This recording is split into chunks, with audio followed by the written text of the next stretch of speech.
55-year-old Miss Martha had been diagnosed with severe chronic renal failure. She has also been a diabetic for 25 years. 3 years ago, her creatinine levels had spiked to 8.5 grams by dl, for which her nephrologist had recommended maintenance hemodialysis.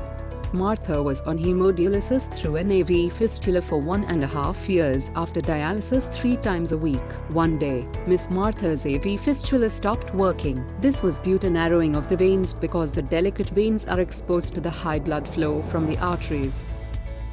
Dialysis is the process of removing excess water, solutes, and toxins from the blood in people whose kidneys can no longer perform these functions naturally. Hemodialysis is the preferred treatment option for patients with chronic kidney disease to filter wastes and water from the blood.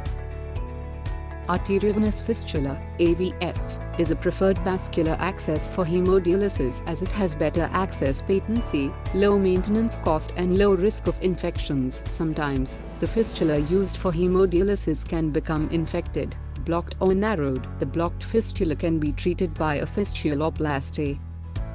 For treating the failed AV fistula, the nephrologist had proposed 3 options to Martha: to create a new fistula at another location, putting an artificial graft between the artery and vein, or performing angioplasty of the blocked vein with a balloon, which is similar to angioplasty of the heart vessels.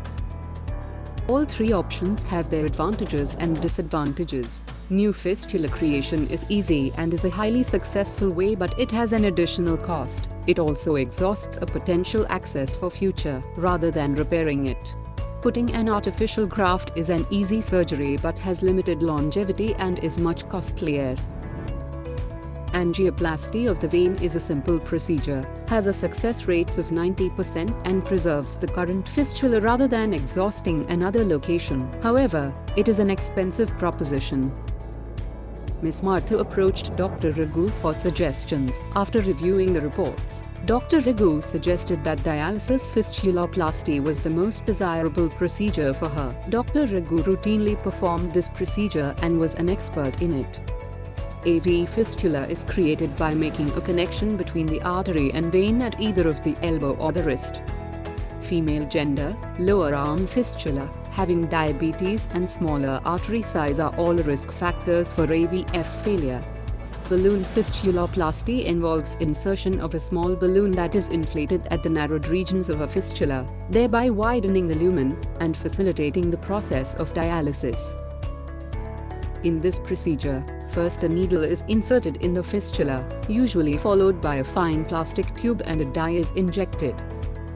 Next, an X-ray image is taken to locate the narrowing or blockage. Then, a balloon catheter is passed through the blood vessel to reach the narrowed region. The balloon is inflated and deflated several times to stretch the fistula. A permanent stent also may be used if the balloon is not effective if a complication occurs. Miss Martha had a successful procedure. The newly created fistula was found to be a patent access for hemodialysis, and Miss Martha could continue hemodialysis without any problems.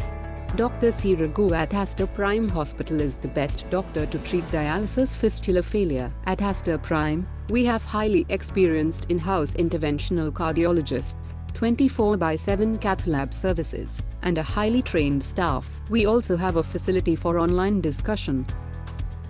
You could contact HVC/Aster Prime by direct appointment, through video consultation or through website.